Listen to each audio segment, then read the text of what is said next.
Hi, everyone, and welcome to the Graces of Catholic Education podcast. My name is Maria Pardini, and today I'm thrilled to introduce Bill Gennaro, principal of my alma mater, Archbishop John Carroll High School in Radnor, Pennsylvania. A St. Joe's Prep graduate, Bill embodies the Jesuit charism of a man for others, a principle that has guided his journey at Carroll as a teacher, department chair, assistant principal, and now principal. Bill is pioneering the Archdiocese of Philadelphia's first high school peer mentorship program for students with intellectual disabilities. Bill's leadership has made Carroll a national model, drawing visitors from as far as Denver, Colorado. Also, through his collaboration with St. Katherine Day School, he ensures that all students at Carroll thrive spiritually, academically, and socially. Join us as we explore his inspiring journey, rooted in faith and a commitment to excellence. Let's get started. Hi, Philly faithful. My name is Maria Pardini, and welcome to the Graces of Catholic Education podcast, a place where grace shapes Catholic education one future saint at a time. The mission of this podcast is to build a faith-filled place for Philly's Catholic educators to share their faith, hear innovative practices for today's challenging classrooms, and be inspired by others who are tackling this wild and blessed ride of Catholic education. Join us as we explore the grace that guides us in forming the hearts and minds of Philly's future saints. Hi, Bill. How are you? Good, thanks. How are you? I'm good. Thank you so much for agreeing to do this today. I know you're busy, and I know it's summer, and you're getting all the things that you put off during the year done. So I appreciate your time. Thank you so much for having me. Well, thank you. You're very welcome. So let's start with a prayer, if that's okay with you. All right. In the name of the Father, and the Son, and the Holy Spirit. Amen. Lord, thank you for this day. Thank you for the gift of Bill and all he brings to my alma mater, Archbishop Carroll High School. Bless this conversation and bless Bill and all of the students of Archbishop Carroll as they rest up and gear up for another fun-filled year. We ask this in your name. Amen. Amen. In the name of the Father, and the Son, and Holy Spirit. Amen. All right, so we ready? I'm ready. All right, so we're going to start where we start all things in the Delco, Philly area. Where'd you go to grade school? Where'd you go to high school? Where'd you go to college? And where are you from? Sounds good. So I am from Havertown, Pennsylvania. Born in Drexel Hill, grew up in Havertown. I'm the oldest of 7 kids in my family.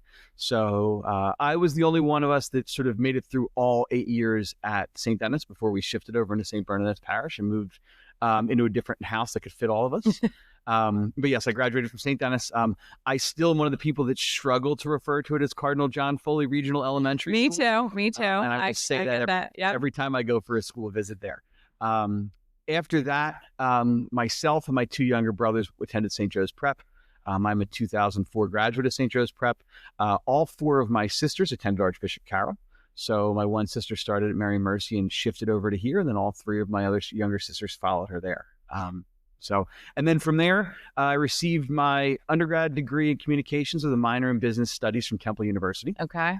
And then went back and earned my teaching certification in English 7 to 12 at Westchester University.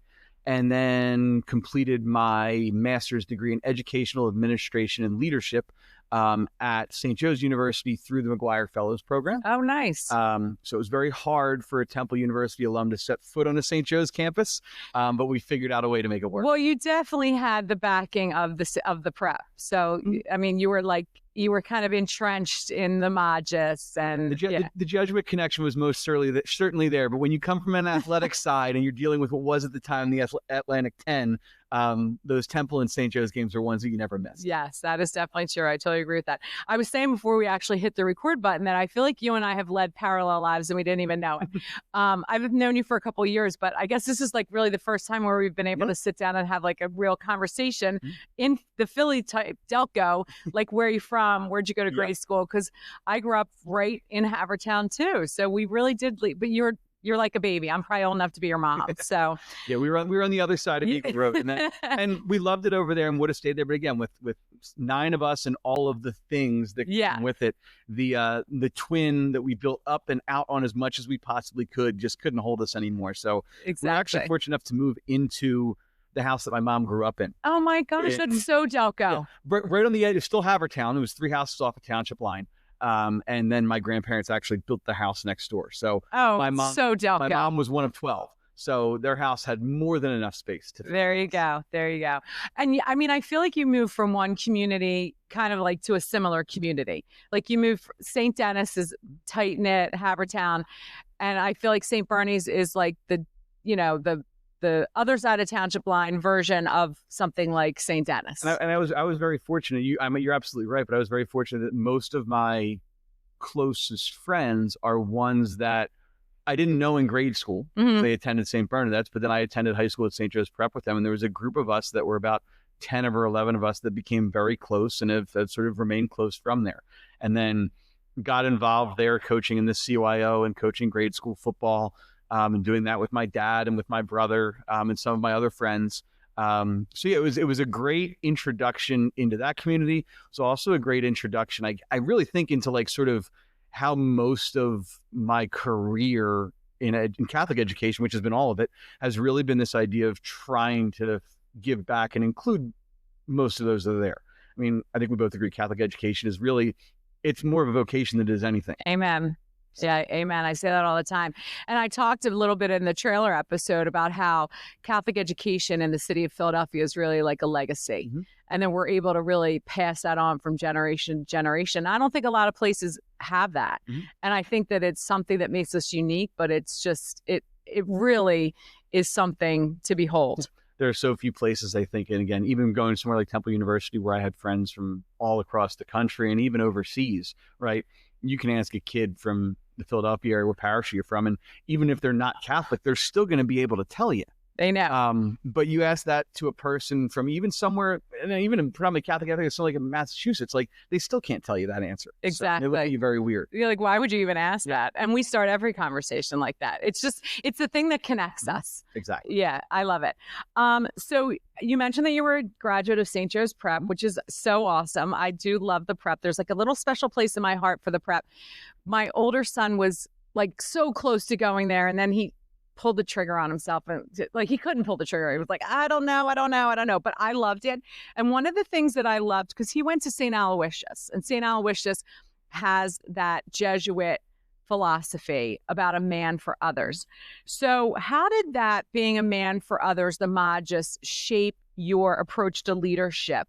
And are there like specific things that you like do now that you can relate back to that charism? Certainly. I mean, my interest in teaching actually can go all the way back to my time at St. Joe's Prep.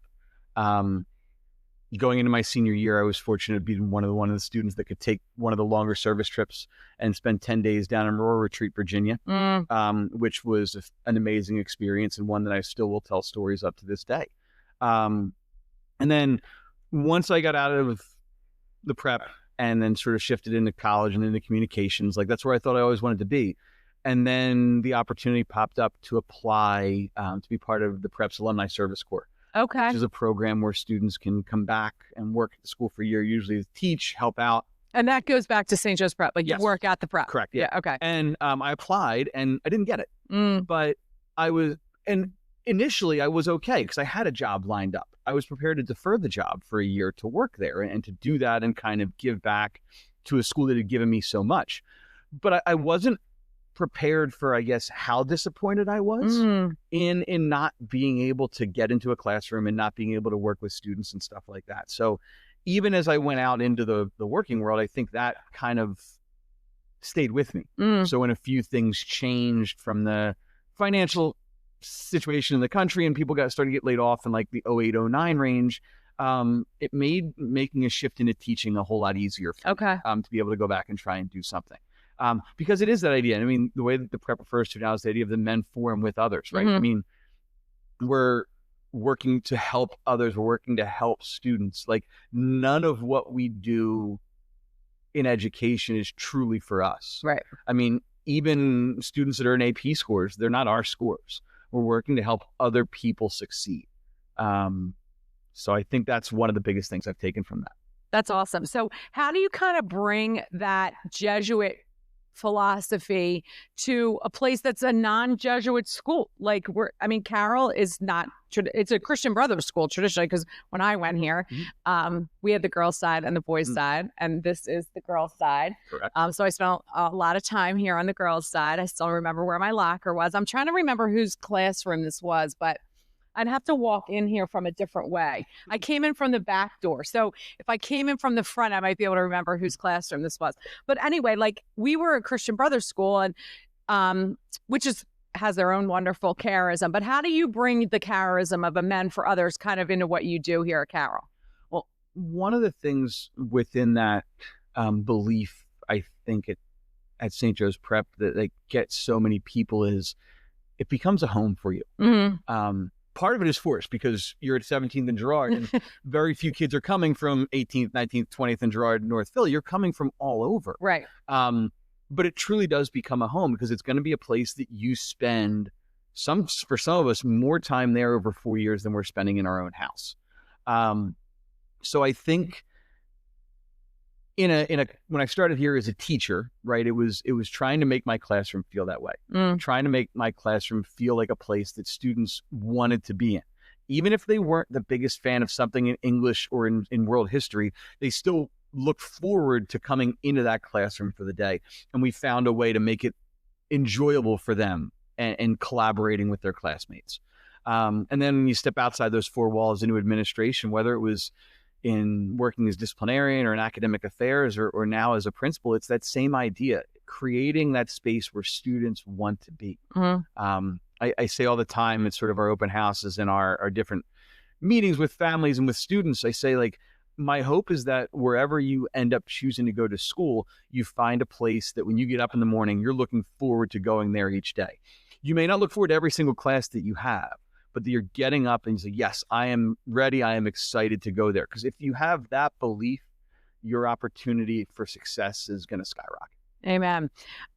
So this is the only place you've worked in Catholic education, right? That is so cool. So kind of walk me through the different jobs that you had here. You started as a teacher. So I started the Boys and Girls Rowing program. Right. So I started the Boys and Girls Rowing program here first in 20. And you worked somewhere else, like you were doing something else. Okay. So that was when I was still finishing my teaching certification. Okay. At Westchester. So that was, I think, 2012, 2013. I was doing that. I was finishing my teaching certification. I actually worked for a handful of years in the intake office of a drug and alcohol rehab center. Oh. So sort of have some experience or background in that world as well.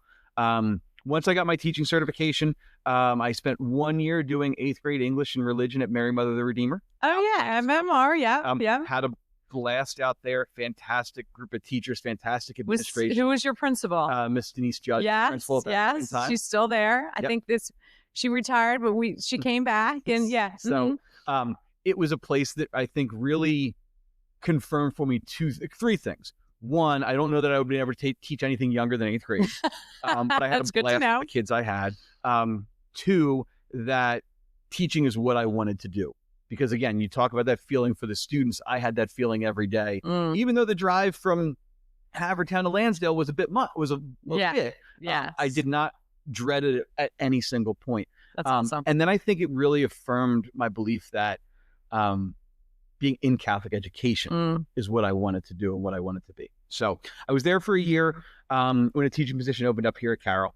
So I was teaching English and social studies for a couple of years while still coaching. I spent a couple of years as the head of the English department, as the department chairperson, and then shifted over for 1 year as disciplinarian. Oh, boy. So not my favorite job in the world. It's a thankless job, just as many jobs in education can be. Yeah. But we have to change the name of that. We got to change the title of that job. We have to do it. I love referring to it as assistant principal for student services because then it's only one part of the job. And then from there, a couple years as the assistant principal for academic affairs. And then this upcoming school year, 25-26, will be my 6th graduating class as principal. So so you've taken the babies and you've made them into young adults. Yep. So I took over as principal in November of 2020. on an interim role. Nothing like being thrown to the fire in the middle of a global pandemic. Oh, right. Well, that's and then always interesting. assumed it full time at the end of that June. Okay. So, it's so funny. I do this episode like every, I don't know, like 5 or 6 episodes. I call it the Philly Faith Legends. And so the Philly Faith Legends is like an episode of people that I put on there that just exude Catholic education, but they have had to have been in it for their entire career. So they're like at the tail end of, their Catholic education career. And I bring them in and have them talk about Catholic education. So the first guest, it hasn't aired yet, but as we are talking, the first guest on that was Barry Kirsch. Because when I think of Catholic education, I think of Barry Kirsch. Like, he was the staple of this school for 52 years. And I have a feeling that you might be a Philly Faith legend in 20 years when I'm still doing this podcast from a nursing home. There's something about being able to the place you work, being able to sort of share and express your faith in the work that you do. And I think the students here make it incredibly rewarding for someone like Mr. Kirsch, or someone like Mr. Joe Dowd, who was here for quite a while, or someone like Mr. Bill Hauber or Sister Mariana Theo that was here for a number of years, to be able to want to be in one place for that period of time. And I think there are a number of teachers that have been here for 10, 15, 25 years currently. The same thing. They are the teachers that the students trust the most when it comes to building not just their education, but their faith life as well. Amen. Yes. I can't say enough about Mr. Kirsch. His Hall of Fame speech that I link in the bottom of in the show notes of his podcast airing is just like, it's just so empowering. It's just, it is Catholic education. So I want to talk to you. I want to switch gears and talk to you about how we got to know each other through the Rising Together Alliance. And so, for the people that might not know, the Rising Together Alliance is an organization that was established within the Archdiocese of Philadelphia to help bring students with intellectual disabilities into our regular Catholic education schools. So what kind of inspired Carroll to become a Rising Together Alliance school? And how did your leadership over the time that Michael has been here, how did that work with inclusive education? I mean, that was a big undertaking for you guys. So kind of tell me the story of the Rising Together Alliance and Michael and all the good things that happen with Michael, because I know there are. Yeah, absolutely. And I think, when we started, what Rising Together Alliance wasn't even like in the purview of the forefront of my mind, right? It was more so looking at a student and seeing if that student could fit in our community as a full-time student. So at the time, I want to believe it was 2021 in my first full year in this role, 2020, 2021, where I received a call from the superintendent at the time, Sister Maureen McDermott. And God rest her soul. Yes. And when the phone rang, I saw Sister Steen. You see the name of the person you're going to answer. So I answered. I believe I was down in the cafeteria, and Sister said to Bill, I want to talk to you about an applicant of a student that was applying to your school, and I don't know if you've seen it or not yet. And me only being a couple months into this role, reviewing all the applications for the admissions office was not something that was yet on my radar as I'm drinking from the fire hose trying to figure everything out. But I said, sure, I'd be happy to talk. I said, I'm available this afternoon. I said, you want to do a phone or come in? She goes, I'll stop over and come in. I said, great. I said, well, let me know when you're coming in. And then there was a pause, and she goes, well, I'm in your office right now. That is so Sister Maureen. So at that point in time, I just said, all right, well, we're talking now. Got someone to cover the cafeteria, and I came on upstairs. And she shared that someone had applied and said maybe this school wasn't the right fit and things along those lines. And I said, well, nothing that I had seen.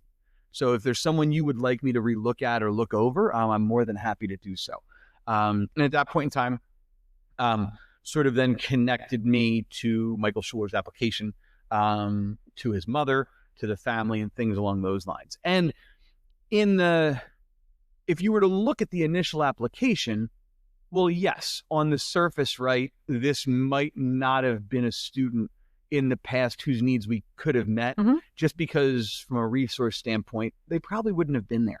But as I took a look at it, it was one of those things that I was more than willing to, we're going to have a conversation. We're going to meet, we're going to talk, and let's talk about what we might. We're just not going to say no right away. Correct. And I think that's a really important lesson for people who are listening to this, who might be considering something like that, because that's something that I try and say to people in my job all the time. Let's just not say no right away. Because when we say no initially, so many things go bad so quickly. So thank God that you had that philosophy. And all, to all credit, though, to the people that were working in admissions at the time, putting everything together, because even though they may not have felt that this specific application may not have met for here, they still did the work of making sure we gathered everything that we needed. Right. So that if something came down where I was going to review it or someone else was going to review it or another school was going to review it in that school admin portal, everything was going to be there for us to be able to consider and look at. So I think it's important that we get the message out, like, to everybody who is in that position. Like, let's just not say no. We might eventually say, we can't do this right now. We might be able to say that, but let's just not say it right away. Like, let's wait. It's sort of the converse of, like, in the field and the area of, like, inclusive education, right? Like, all it takes is someone to just say yes. Right. But I've heard through some of the presentations and talks and things like that I've gone to and sat through in conferences that, like, you want to be able to say yes. Absolutely. But you need to make sure you have in place what you need to make sure that you can support. Absolutely. Yes. And I think that's kind of what we were looking at. Because, again, at the time, full transparency, my teaching certification from Westchester, I was one of the last years where the PA State Cert did not require any courses in special education. So for me, right, coming in here, like, the idea of having a student need extra time or things along those lines, not a concern. I knew I could manage and work through things like that as an educator. I had a child, Rebecca Weber, who was legally blind in my class from the moment I started. So I knew how to navigate certain things.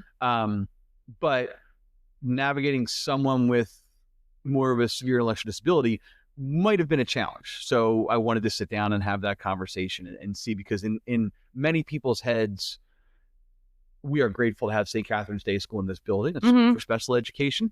But I wanted to take a look and see what the difference was. Yeah. How is this going to be different than what maybe St. Catherine's offered? And it's a big difference. Yeah, it's a big difference.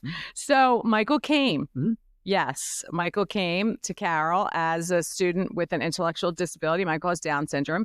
And what was it like? Like, what was the, how did you get a teacher to, you have to get buy-in. Like, let's be honest, not everybody is just, like, opening the doors, unfortunately, and saying, come on in, which we would all love to think that they are, but not everybody has that. And I think a lot of the times, my experience is, a lot of teachers are not willing, but I think they're just afraid. Yeah. They're afraid they're not going to be enough. They're afraid they don't know enough. They're afraid that they're just afraid.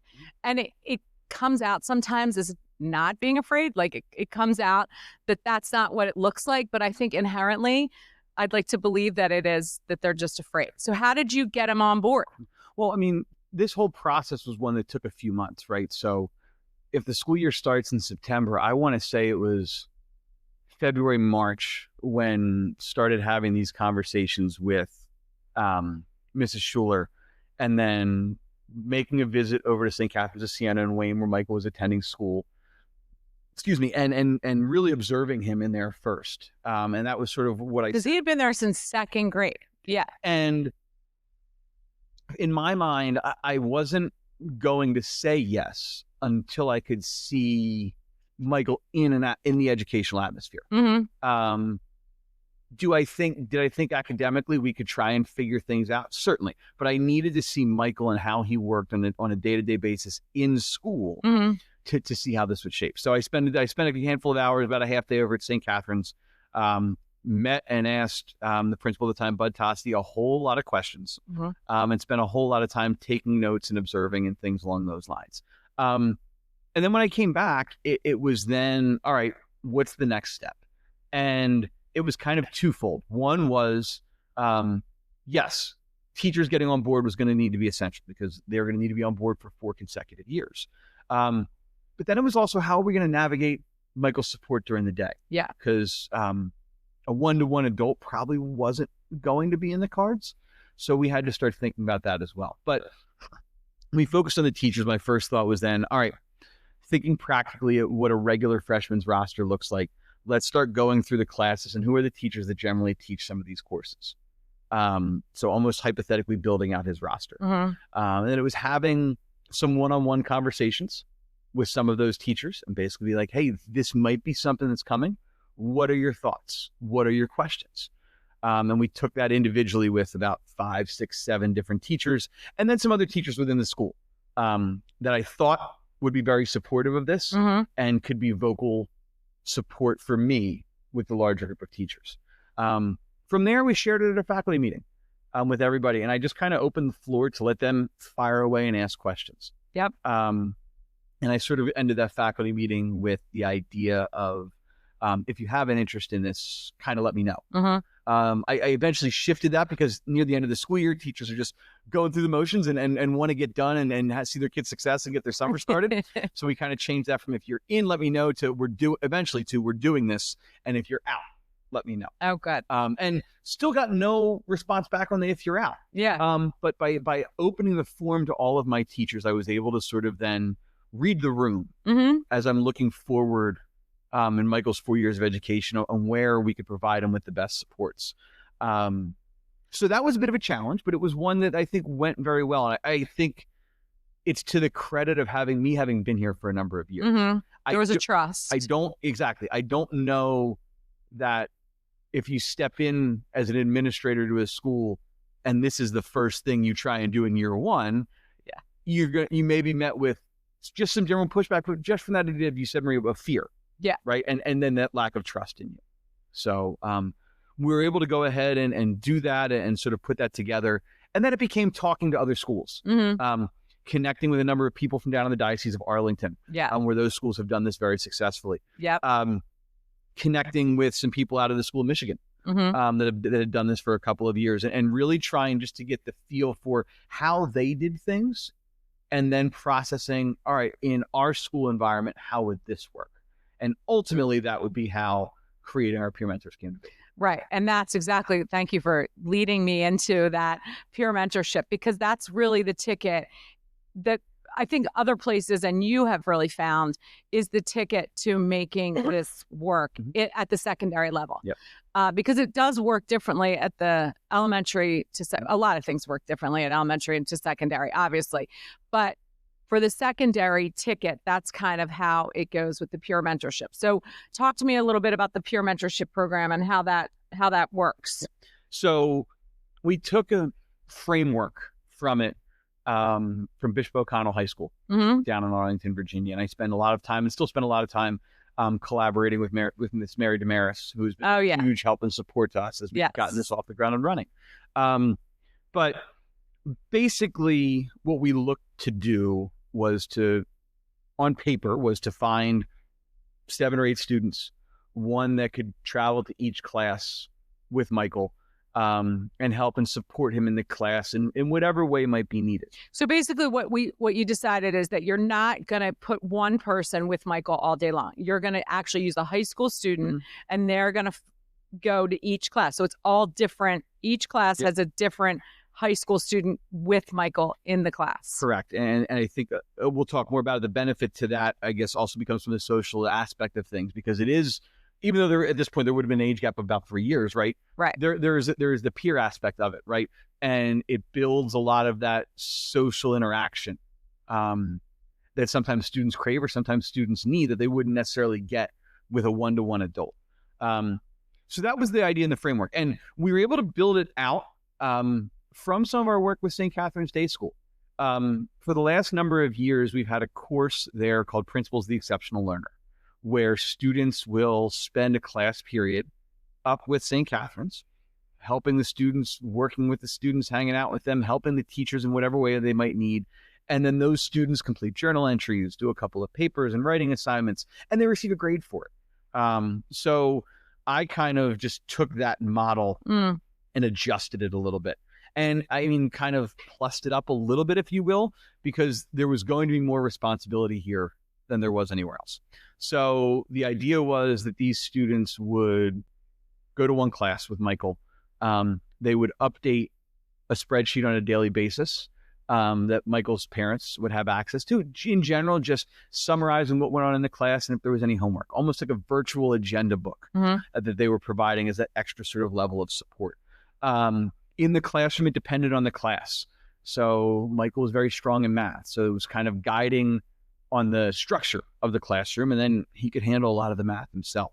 Michael's got a phenomenal background in the Catholic faith and in religion. So theology was kind of more of the same thing. And then other courses, it might have been a little more of a challenge when it came to like a reading class in English or even in biology and things along those lines. But they kind of worked as that go-between Michael and the teacher as he got acclimated to everything and what was going on. And then those students would then do discussion posts. They would do research papers and other assignments throughout the school year to earn their grade for this class. So on paper, it sounds great. The challenge was then going to be, who are these students? And again, I think as an administrator, your experience in knowing your student body really comes in handy. And the year prior to Michael coming was my last year teaching junior AP English, AP Language and Composition. So at least from an academic standpoint, I had 34 kids in front of me that were some of the more higher ranking kids in the class. So in my head, I'm like, well, let's start here. I had a bunch of students that I knew, a bunch of students how I knew how they worked, and I felt like that was the right place to begin.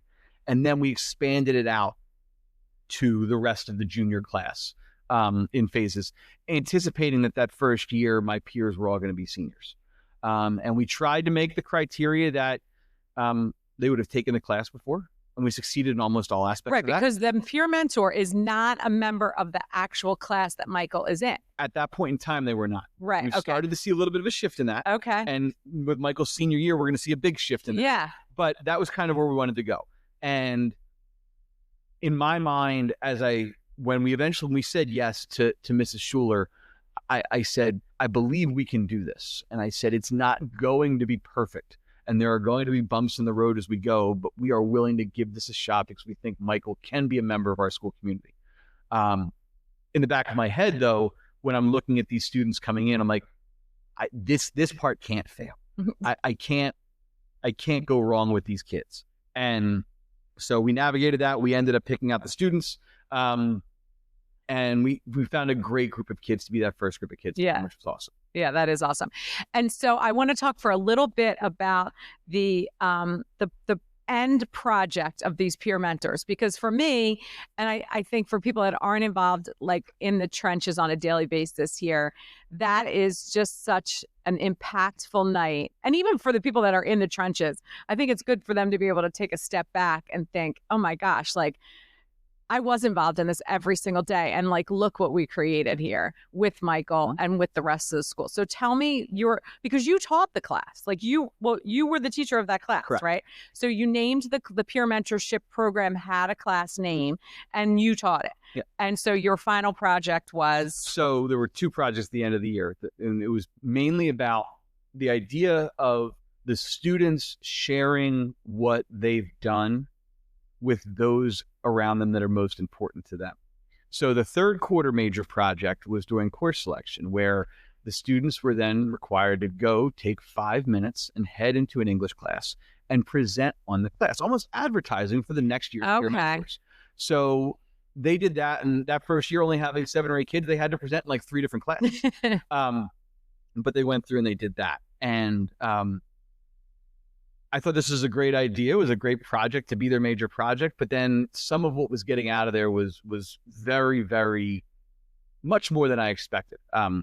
We had one girl who was near the top of her class and was the type of student that wanted the A's on everything. Was her and her twin sister were 1 and 2 in the class, their senior year. But when she presented on it that year, she said in front of the class that this was the first class that I did not worry about what the grade on the report card was going to be. She's like, I knew I was going to do the work and I knew I would get the grade that I earned. She goes, but it was far more important to ensure Michael's success than my own. And it was her own English teacher that was in the class listening to that. So to hear that, and I had taught her as well, was kind of taken aback. But then I wanted to do something to wrap this up. So their final project, I didn't want it to be an exam. There was no real exam. This is kind of a self-study course. Right. So the decision was that the 8 of them were going to do a presentation together. And each of them was going to receive a chunk of a topic. Anything from what are the peer mentors to backgrounds in special education to what they do on a daily basis to a number of other different things. And then their own individual experiences. So that, and then we invited members of the Office of Catholic Education. Mm-hmm. We We invited their parents and their siblings and their family members and some of their friends. Some of the teachers from Carroll were there as well. And other people that were connected through this, which also would have been some of the members of the Rising Together Alliance. Right. And they presented for about 45 minutes on what they did. And it starts with Mass, right? Yep. Yeah. It begins with Mass. I love that. We did the presentation. We did a little bit of a question and answer that night. And then from there, we wrapped up with a dinner for everybody. Yeah. And it was impressive to watch them just talk, not necessarily off note cards. They had a PowerPoint slide, but it was more just them talking about what they experienced and things like that. And I could not have been prouder of them, and have seen some of them come back to the presentations since. Yeah. Now, since we've done it now for 3 years, we did the same thing in year 2. Mm-hmm. Expanded a little bit more because one of our students from St. Catherine's, Samir, took an art class during Michael's sophomore year. So he had a peer as well. So we folded in another student. I think we had 9 or 10 that year that were working with it. And then when we got to this year, now having 2 full-time students in Michael and Mia, we now had like 17 peers. And I'm like, nobody, as much as I love these kids, nobody needs to sit through a 17-person PowerPoint. So we kind of changed it to a day in the life. Yeah. So again, beginning with Mass. And then while we didn't make all the guests and family members walk Michael and Mia's full roster. Oh, we were walking. We did sit in a closer setting. Yeah. I felt like it was 1988 again. So we set each peer up in a classroom. And each of them almost gave like a pseudo back to school night presentation at a trifold. And they talked for 5 or 6 minutes about what they did in the class and their own experiences. And they had some guiding principles on that. And family members just went through a day in the life of Michael, a day in the life of Mia, but a day in the life of these peers as well. Yeah. So they could share in the work that they're doing. Yeah, it's so awesome. I mean, and one of the themes that kept coming through in every year that I've been blessed to be a part of the presentations is that the peer mentors say over and over and over again how much they and the rest of the students, the regular education students, got out of the presence of this program is way more than what anybody ever imagined. You're absolutely right. And that's one of the things that even Mrs. Schuller said from the jump of this, and that I've heard in different presentations and speakers over the last 3-4 years. But when I first met with Mr. Tosti over at St. Catherine's, he joked that like for the first couple of years, it was like Michael was the mayor of St. Catherine's. Walking through those halls, everyone knew him. Everyone was saying hello. And not that it wasn't special treatment, but it was like Michael was unique in the sense of who he was right in that school. And I thought that was awesome. But at the same time, in a school of almost 700, like, while I wanted everyone to know who Michael was, and I want the support of the whole school community on this, I also wanted Michael just to be a student. And by the time we were halfway through that first year, you started to see that where Michael was just another student. I mean, he stepped in on his own and wanted to try wrestling. He made friends with a bunch of the guys on the football team through his peer mentors. Found his way to different events and things along those lines with the help of his peers. And he ultimately just became another student. And I've seen more and more of that growth. Even though it's not always linear. Yeah. You've seen more and more of that growth over the last 3 years. Yeah. With him as well. It's so cool. So then when the opportunity came for Mia, was it easier to say yes? Like, was it easier because you had the experience and you knew it worked and the program was kind of already here? In a way, I'd say yes and no, right? Because, yes, the program was already here. So we had a framework that we could build off of. But much like any student in this building, as you go to roster a student, right, that child's going to be different. Yep. So I'll give you this example. Michael excels in mathematics. He has been a phenomenal student in math classes his entire time here, but there wasn't quite an elective for him to latch on. So we've tried a couple other things. He's done a couple fitness for life. He did a computer course in the beginning of in his freshman year and things like that. So we've tried some different things. With Mia, when I started reviewing everything, I knew the elective wasn't going to be an issue. She had a beautiful voice, she's a beautiful singer, and I knew she'd be a part of our choir. And that was going to check a box that I didn't have checked when we started everything with Michael. And then to a benefit and to more of a challenge, we had more questions we were ready to ask. Right. There's also a process to go through. We were fortunate when this started through the Archdiocese to get some help from the Ambassadors Fund for Catholic Education to...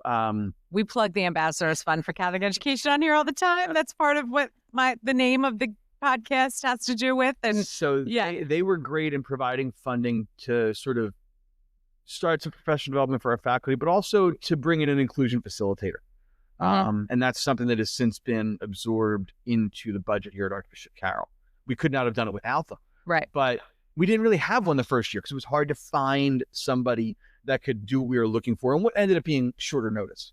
But we've now had Miss Kate Twilley here for the last 2 years. So when it came time for considering Mia, it was interesting first is Mia didn't necessarily come through the RTA. She was not in a Catholic grade school. Correct. She was at, I believe, Pierce Middle School in Westchester. Yeah. So, but through connections with the Schuller family and everybody else, she came to us. She wanted to attend 7th grade visitation day as a 7th grader.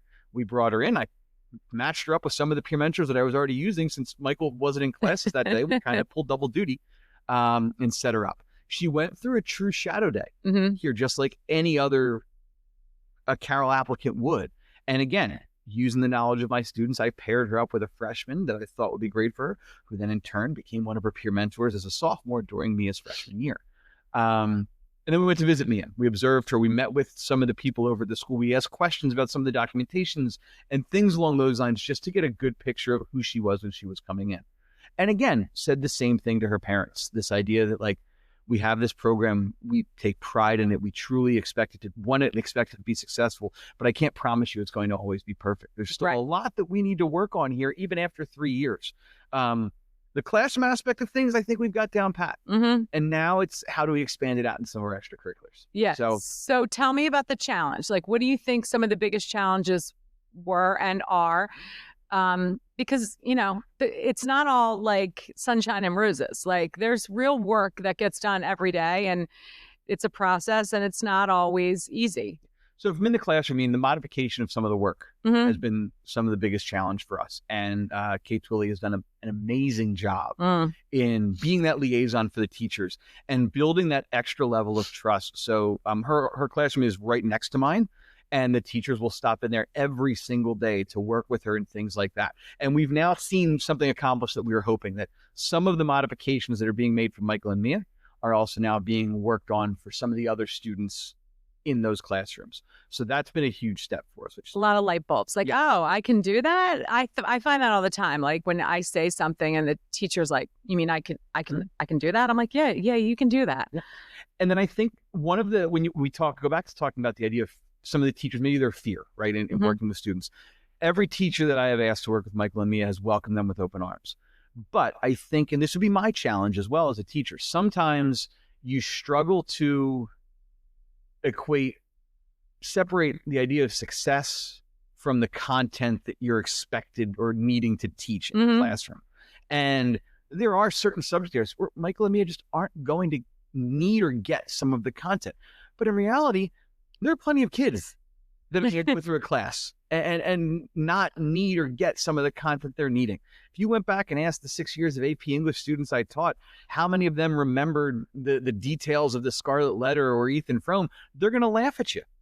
but they took something else out of that from a writing aspect or something along those lines. So that has been it will be an ongoing challenge as more and more teachers take this on. I think that is so important. Like if there was a light bulb moment of the conversation that we've just had, that would be it. Like I think that is so, I hope when I put this through my AI and I get a clip, that's the clip I get, because I think that that's so important for teachers to actually hear and understand that there's plenty of students that aren't going to get all of the stuff that you're teaching, regardless of whether or not you had a kid in your class with an intellectual disability. Or even a learning disability. Like they have this mentality that's like, and God bless them for it, because it's part of what makes them really good teachers. They're so focused on the content, and they should be focused on the content, but it can't be at the detriment of like not letting other people in. Like that's so important. The idea of, I mean, I've said it more and more recently in the last couple of months, but like the idea of like transactional education or transactional teaching versus like relationship-based education or relationship-based teaching. I mean, history would show you that like transactional education was sort of the way that things went. A teacher gave you information, you processed it, you regurgitated it back to you, they gave you a grade. And that was kind of it. And you kind of went through that process. But more and more, the needs of our students, whether they be a Michael or a Mia or just any other student that applies to come into one of our 15 high schools, right? You need to work to build that professional relationship and rapport with the student, because that will get you more of their attention, more of their respect as you go through. It doesn't mean you become their friend. That's not what you are. But you need to break down some of that barrier that exists so they can build that trust with you to come to you when they need help and they need support. Yeah, so kids are so much more engaged. You know, I think the key to learning is being engaged in it. And they're so much more engaged with people that they know really, that they believe have a vested interest in them. And that's what Mr. Kirsch talked about in one of his moments in the podcast. He really talked about that. And it's just so true. And I think it's like so overlooked. And there's not a teacher prep course in that. You know, you don't learn that in undergrad education, which you probably should. It might save people like a lot of time. So maybe that's another job for you. If you'd like to hop on the other job bandwagon. Many of our applications just list other duties as assigned. Exactly. So, but no, that was a big challenge. And one of our ongoing challenges is really just this idea of how do we now expand it outside the classroom?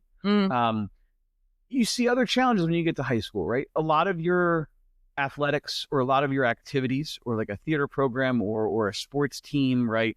Or those activities that have those like almost everyday practices and things like those almost year round, like it's at a different level. Yeah. So the challenge is how you still want to be able to incorporate this idea of inclusion into everything, but how do you do so within that and make it authentic? Right. And I think that takes more time, because I also believe that takes more resources to be able to do. In a classroom, right, we're paying for teachers to be here. The teachers are here some are here 24/7, right? Yeah. Here every day. But when it comes to those other activities and other athletics, many of those people aren't full-time employees. So you're navigating that extra level, that extra hurdle to go over. And many of our people are phenomenal. And I think a lot of people that are involved in our theater program with Mia, a lot of people that are involved in the wrestling program with Michael, have done a great job in trying to build that in. None of it's perfect. It can always be better. Right. But it's just constantly looking for what those opportunities are. Yeah. And I think that's so important. Father DeLacy and I were talking yesterday about how one of the things that came up is that we need to do a really good job of making sure our coaches know that they are missionary disciples as well as the teachers. Our teachers know that. They know that it's expected of them. And most of our coaches know that too. But every once in a while, there's something in there that doesn't, for whatever reason, it's just not as a parent. If you don't work full time in the school, you don't come to our professional developments as a coach. Like you don't do that. So I think it's really important that our coaches understand that they are an extension of Catholic education. And sometimes though, again, it goes back to that fear of the unknown. Yes. where They're just coaches. Yeah, Some of them aren't even educators. they're coaches, and so many of our coaches are those resources for our students. Yeah. They become the ones that are most influential on them when they leave here. I mean, I could run down the list of my own teachers and coaches, and I could cite them and the ones that have sort of what I've taken from different places to be merge my own ideas and ideals. But it's that fear of the unknown sometimes. Yeah. They're not versed in the education background. So while, yes, they may want to help, they don't know how to do it, because just like a teacher's job is sometimes that curriculum and they have to cover that. Their job is preparing these games, trying to earn a spot in the playoffs, and trying to do these other things that are seen as traditional levels of success. Yeah, I can totally see why that would be a challenge. So that was 11:15. That is my Lily Walker prayer to Father Atkinson. So it has gone off several times during each podcast. So all I'd say is that we'll just take a quick little minute to say, Father Atkinson, pray for us. And now we can continue on, because 11:15 a.m. and p.m., I say a prayer for Father Atkinson for Lily Walker. So for her miracle. So anyway, so that we can just keep going. So, yeah, I so appreciate. And now, you know what's funny is, not funny, but I think it's awesome. Like, you are nationally recognized now. You hosted visitors from the Diocese of Denver. Thank you very much for that. And so, like, people are looking to Carroll now as, kind of like an expert. Like, you looked at the Diocese of Arlington, and now people are looking at the at the Archdiocese of Philadelphia, at Carroll in particular, to kind of be the beacon of how we do this. And we don't always get it right. Like, we don't. But sometimes you just have to say, yes, we have as many answers as we possibly can, and we're going to chalk this up to God, and God's going to take care of it. Yep. And I think, again, one of the stats that we always throw around is the idea that, like, and I hope the number continues to grow and the stat changes, but we're one of only 3% of Catholic high schools in the country that have a program like this. Yeah. But in speaking with someone like the Diocese of Denver, it's this idea of, like, here's what we do. And I just want them to ask questions. It's much like this conversation here. If you ask questions, I'll tell you stories. Yeah. And I'll tell you how we did things, right? Because, again, it's not going to be perfect. And you're talking to an administrator that said yes to this without a special ed cert and without a full background in special education, but in a desire to help students. So in speaking with them, the conversations have been great. And then I see them taking what we're doing and trying to model theirs. For example, we have a traditional 8-period school day. Theirs is more on a block scheduling standpoint. So they will need to figure out how to navigate that when the kids are switching classes at the end of the semester and things along those lines.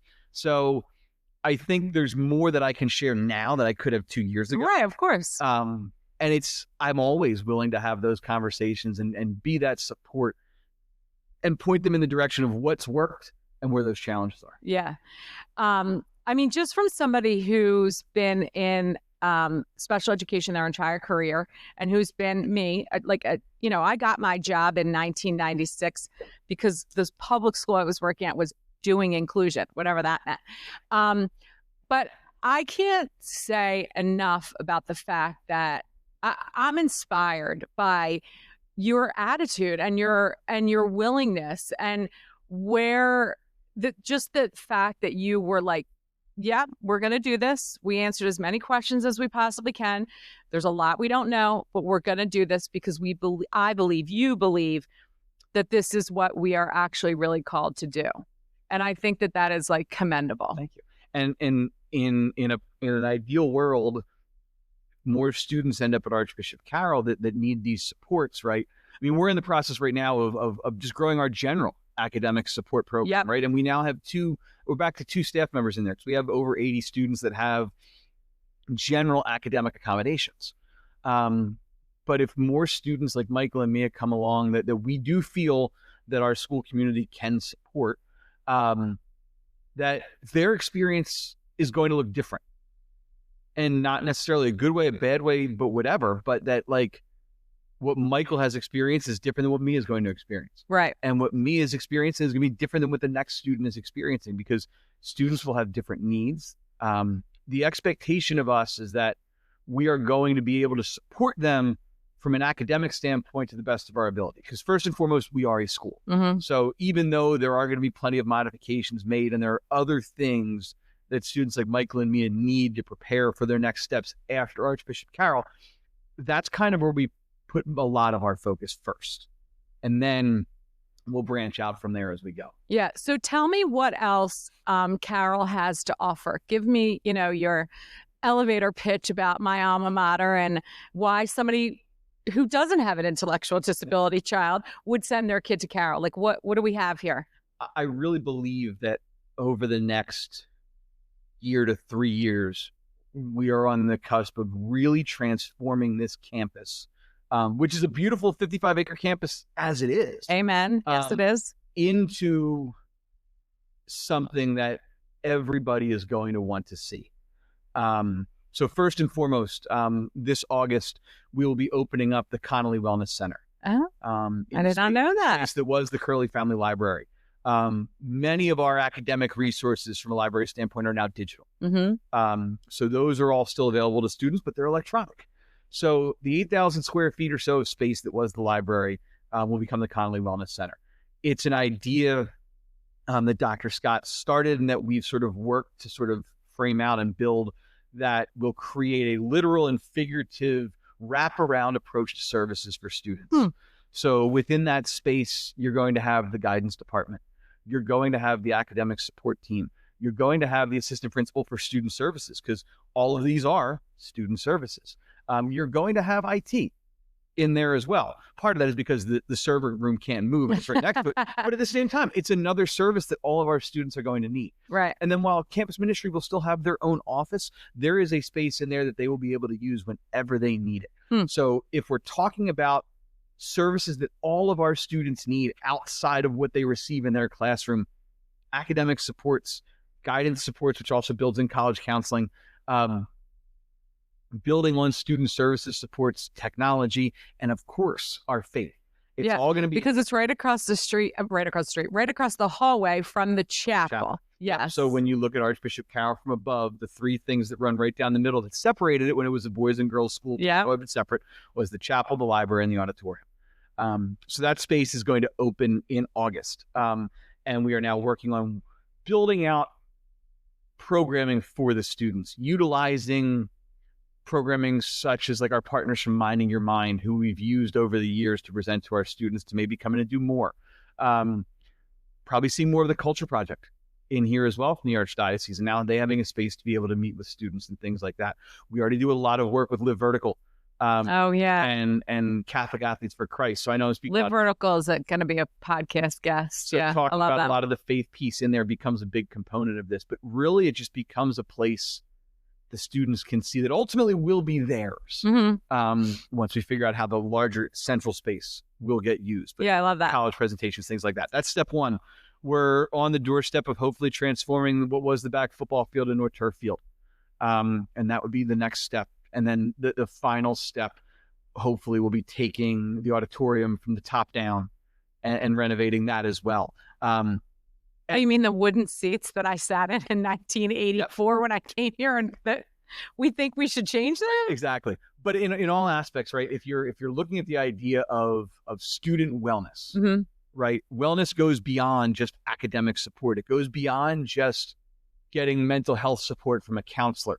It's, again, that idea that when a student is coming here, they're looking forward to every aspect of what they're doing here. And that is the classroom. That is those other supports in the Connolly Wellness Center. That is whatever takes place on that field. That could be whatever takes place on that stage. So I think if all of that comes together, and we are well on our way, we're really going to see a unique offering in the Archdiocese. I love it. I'm so excited about that. I did not know. I'm so glad I asked that question. It wasn't even on my list of things to say, but I'm glad I asked that. Because if there's any alumni out there who would like to donate, we will put to all of that whole project, we will put the link to donate on the bottom in the show notes. So feel free to make a donation. So tell me, what do you think? We'll wrap it up. I do want to talk about your personal life for a little bit, because I want to make sure you plug your kids and your wife. But what do you think your biggest accomplishment has been at Carroll so far? I mean, we spent so much time talking about the peer mentoring program in this, and because it's so unique, Mhm. I mean, you could say something as individual as that, but I think my leadership style as an administrator is fostering and building the trust in the people that I work with. Mm. As I said, I've taken so much from those that I've worked with, and you go back, whether it's a teacher that I had at St. Joe's Prep, like a Mr. Jerry Taylor, whether it's some of the coaches I had over the years, like a Gil Brooks or a Bill Lamb or a Dr. Gavin White in rowing and in football in combination, or some of the administrators that I've worked with here, or some of the teachers. I mentioned Bill Hub earlier. You mentioned Barry Kirsch. Working with Dr. Allison Vinci here for a number of years, and even previous principals and presidents, like taking different aspects of that to build out that I want to be able to trust the people I work with and let them do what they're really good at. And then we're going to sprinkle in the other things that we can make this a little bit better. And I think trying to create that environment of trust with everybody, while I can't take credit for all of it, it's just something that I'm proud of seeing that exists here, with the teachers, with the staff, with the students, most especially, because that's the reason they're coming here. Yeah, that's awesome. I know before we started this podcast, you had a student come in who actually is not returning for various reasons, I'm sure.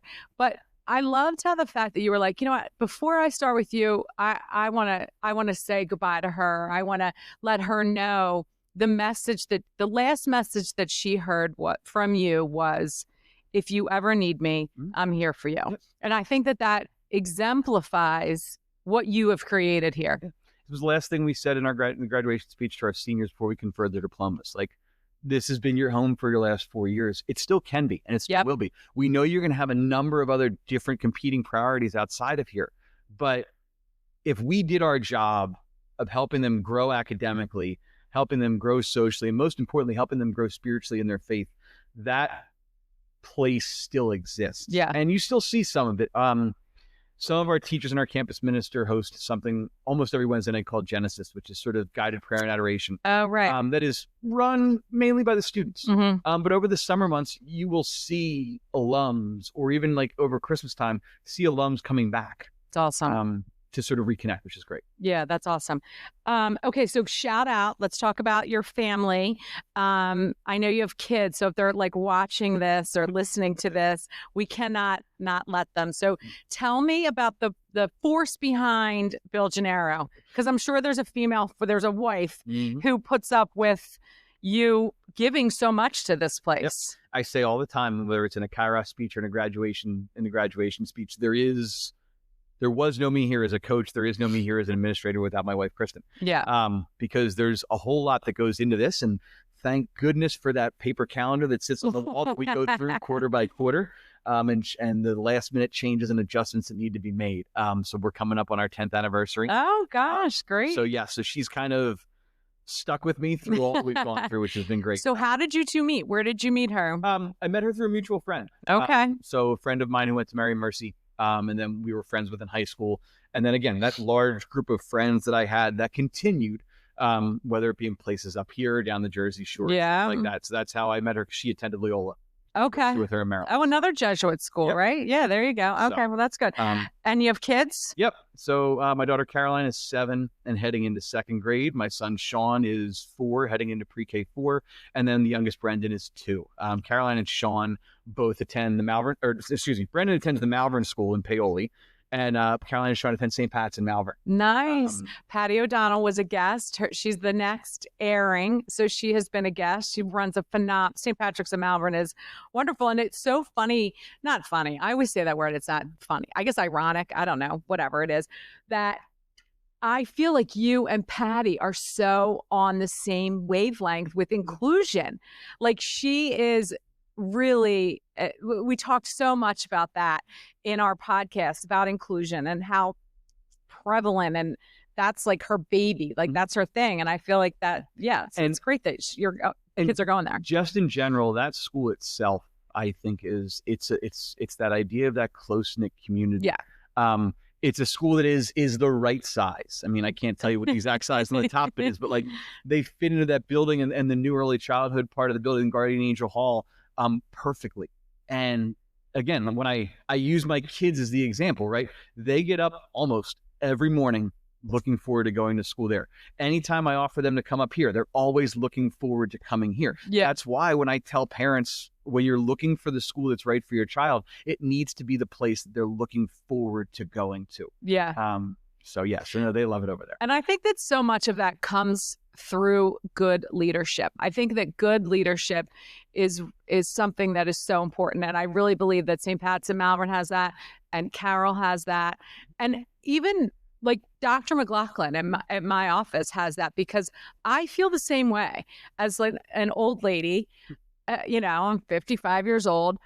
I love my job and I love going to work. Like, it doesn't really ever change. And there were times that I had places that I didn't, there were times where I was like, this is not doing it for me today. When I feel like sometimes, because I work in a field that like any of like my kids' friends' families can relate to, right? Like my wife works in finance at Comcast, and I can't tell you exactly what she does. I just know a lot of spreadsheets, a lot of slide decks. Right. But anybody can ask questions about a school because they have a kid that's gone through the school. And a lot of times I just tell people that, like, and I believe this a lot, no matter what your field is, like, if more often than not, you're looking forward to coming back the next day after you leave, then you're probably in a good place. Yeah. All those other decisions ultimately have to be made when you're talking about a family and family life and that balance, right? But if you're looking forward to coming back most days, because it's not always going to be the same, then you're probably in good shape. Yeah. Amen. All right. So you ready for the Holy Hot Seat? Sounds good. All right. So the Holy Hot Seat is like some rapid fire questions, not a lot of thought involved in this, kind of the first thing that comes to your mind. Okay. So what's your go-to comfort food? I mean, it kind of depends, right? I'm either going with some sort of wings or a salad from a pizza place around the corner from us. Okay. You want to plug the pizza place? You can if you want. Dennis Pizza in Malvern, Pennsylvania. Does a great job. Or if you really, really need something, I'm going to go with General's House Chicken Chinese food. Oh, okay. All right. If you could have any saint as a guest speaker at a school assembly, who would it be? I mean, we've done a lot of work about people that might be saints eventually. Mm-hmm. I mean, so whether we're talking about someone from around the corner, their namesake was on the school of Mother Frances Cabrini. Mm-hmm. Could be one there. We've done a lot of talk with Father Bill Atkinson. Yeah, we've got teachers here that worked with Father Bill when he was at Bonner Prendy. So cool. Father DeLacy and I talked about him for like 15 minutes yesterday. I think two people like that. I mean, even Blessed Carlo, who's going to be a saint in a month or so. September 7th. Would really relate with our students. So I think things like that, they have a good knowledge about. I mean, anytime you do an assembly, you're always looking for something the kids are going to pay attention to. Yes. So find me something that's local, find me something that has a connection to them, and let's go. Yep. Well, that's good. What's the most memorable St. Joe's prep memory that you have? I don't know. I mean, I'll probably go back to my athletic time there, right? I mean, our football team, by the time we were done, it's not the same powerhouse as it is now, but we finished after my senior year, we had won 35 games in a row, and we were number 3 in the country according to USA Today. Mm-hmm. So it's either that or being lucky enough to being able to play football and then row on the crew team for all 4 years there. Two of the most demanding sports. So you played football for 4 years and rowed for 4 years. Yep. Oh my gosh. So, that's like unheard of now. No, and I don't know that. I think when I was there were 2 of us that started doing it, and one of us bailed after 2 years and just stuck with rowing. Mm-hmm. So it was one of those things that, like, both coaches I really wanted to work for and play for, but both coaches really wanted me to do just their own thing. And I found a way to make it work. And it's something I pass along to the kids here. Like, if you can find a way to do multiple things and be successful in it, do it. I know. My older son played 3 sports his senior year in high school. And I mean, that was like a lot. It was a lot psychologically. It was a lot, like, as a parent. But I said to him, I footed the bill because he couldn't work. Mm-hmm. Like, he couldn't get a part-time job. So he wanted to go out on the week. Can I have $10? Can I have $10? Yeah, I was like his personal ATM, which I still am. But because I think that really is important. And we're losing that. Mm-hmm. I'm a coach at heart too.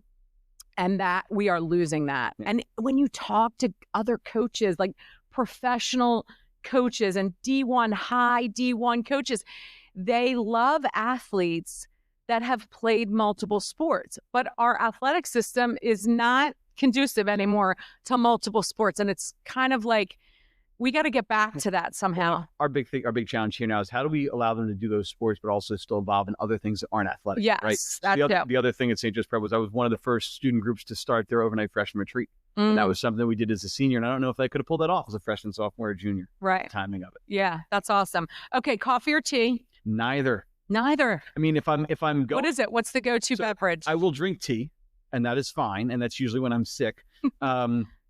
Little too much soda for my. Oh, you're a soda guy. Kind of where I'll go. That's Try right. to switch over to seltzers for now. Oh yeah, there's a seltzer right there. Trying to switch over to some of that. It looks good on camera. To get some of that. It's like the soda can somewhere else in here. What's the soda? No, usually it's either going to be cherry Coke or it's going to be a fountain soda from McDonald's. Oh yes, fountains. I'm not a big soda person at all, but if there's a soda, it's got to be out of a gun or a fountain. Yeah. Yep. Okay, what's the last book that you read that really inspired you? So for me, it was probably going to be, somehow I got to finish reading it on the plane back from a family vacation, which is a feat in itself with 3 little kids. Yeah, right. It was called How's the Culture in Your Kingdom by Dan Cockrell. Oh, nice. I am a Disney nerd at heart, and everything from the Disney parks kind of fascinates me. And I love all of it. And I've kind of turned my kids onto that. So, but like that's an expensive turn on. Right. Yeah. Right. Yeah. But Dan Cockrell him and his dad Lee worked down there for years in different forms of Walt Disney and their entertainment. So just listening to some of the strategies that they put forth in some of his stories just really gives you perspective on what you're doing and how you can draw and connect it to your own life. Yeah, exactly. Culture is so important. Yeah, it really is. It's everything. And the culture here is phenomenal. You can feel it. I know it. Okay. Favorite Catholic hymn? Oh, God Beyond All Praising. Really? Yes. All right. That's a new one from the podcast. There's something to me about a really great opening and closing hymn. That can either send you into the mass feeling good or send you on your way feeling great. Yeah. So where is that traditionally? Because I don't think I know that one. I might know if I heard it. Opening. Okay. For a while, it was the opening for the Archdiocese Honors Convocation, and we used it here. And then I forget the classical piece that it's backed off of, that it comes from. But again, having little kids, they watch Bluey all the time. And there's an entire episode where the one little dog Bingo is in his dream. And at the end of the dream, that song starts playing. Really? I'm in the other room, and I just hear it. I'm like, wait a minute. And again, I use it as part of a graduation speech. At the end of it, Bingo says, like, I have to go. I am a big girl now. It's the idea of like having to be a bigger kid. Oh my gosh, I would cry. I think if I heard that at graduation. Yes. Yeah, I love it. We'll link it in the show notes so everybody can have the opportunity.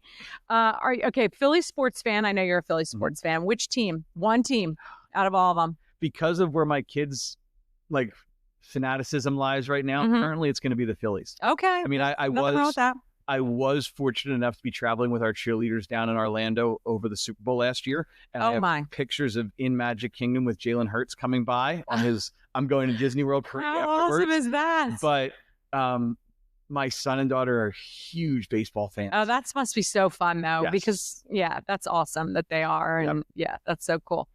And they won last night 13-0, which was impressive. Since what they did the past 2 nights before that was terrible. Okay. What's one quirky habit that your staff or your students will tease you about? You have one? My staff will tease me about one specific instance. I'm not great at math. Oh. And I once tried to like add up percentages in front of the students and I fell 10% short. So they will constantly tease me about that, and I'm okay, and I will own that. Well, you're an English guy, exactly. Yeah, exactly. We can't add. I'm an English person too. We can't. I think the other thing is I'm very quick on my feet. I've always been someone that as a walker is very fast. If you ever saw me down at the river trying to get from finish line to starting line, I kind of leave everyone in the dust and just move at my own pace. And like I can do that here, and with the way the building is set up, a kid walks one way and I'm in the hallway before they get around to the other side. That's good. That's a good power to have, especially in this place. Yes, because you can. It's hard to go from 4th floor, and you call it East and West now. We used to call it boys and girls, but I still don't know the East and the West, and I probably Kids refer to it as numbers, odds and evens now. Okay, all right. Well, that I know. Okay, that I got, because the girls is the evens and the boys was the odds. Okay, all right. Well, I like that much better. Okay, if you could swap jobs with someone here at Carroll for a day, who would it be? It would probably be one of two people. I have a great I like playing around with data and things like that. So doing something in admissions and reviewing applications and doing things like that, Okay. I think would be enjoyable. Or my initial degree was in communications. So doing something within there, I think. Okay. I try and keep a hand in that a little bit as I go. Yes, I can totally see that. All right. And if you could have any superpower to help your job as a principal be easier, what would it be? Pretty sure it's from the second Harry Potter movie, but it's the time turner that Hermione Granger uses that makes her be in multiple places at once. There you go. There are certain days that I would definitely use and need that. Yes. Well, thank God you don't have that, because then your life would be so much harder than it already is. Okay. Do you have a favorite children's book? It wasn't on the list, but I forgot to put it on there. I always say this to people. Yes. And gosh, what is the I know, I didn't prepare you. I'm sorry. My 2-year-old just refers to it as the Hat book. Hat book. And I think it's won a Caldecott medal. I think it's like where is my hat, or I love my hat. Okay. But it's about a bear looking for his hat, and asking these different animals, have you seen my hat? Have you seen my hat? And eventually in the process, the rabbit is wearing his hat and he realizes it and goes back. Okay. I won't say where the rabbit goes, but the bear does not end the book hungry. Oh gosh! So it's a great little twist for an adult, but it's a really good book. It's All right. short and it's easy. My son loves it. All right, we'll figure out the name and link it in the notes. Okay, last Holy Hot Seat question: where's your favorite cheesesteak place? If it's still open, well, it was one of two, because I don't know which one still exists, but the first one would have to be, from my growing up, would have been Bacella's Deli. Right, It is still open. right there on Eagle Road. Had I known, I would have brought you a cheesesteak. Yep, it's still there. And then growing up, eventually the place we went after every football camp was Mama's in Bala Cynwyd.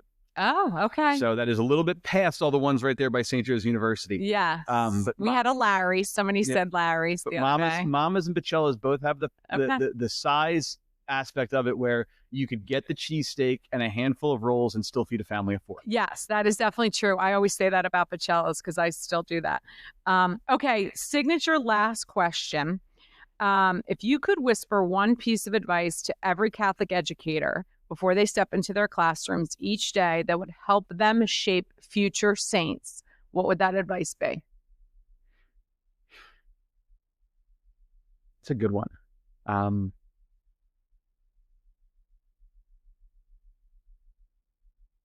So if you're teaching, right, I'm saying One Catholic, Catholic educator, shape future saints. it's before you go into each classroom, take a deep breath. And remember, at some point in time, you were in their shoes. That's a good one. I like that. It's funny. I've done several podcasts now, and not one person has given the same advice, but every piece of advice has been something that every single person that listens to this will be able to use. Yeah.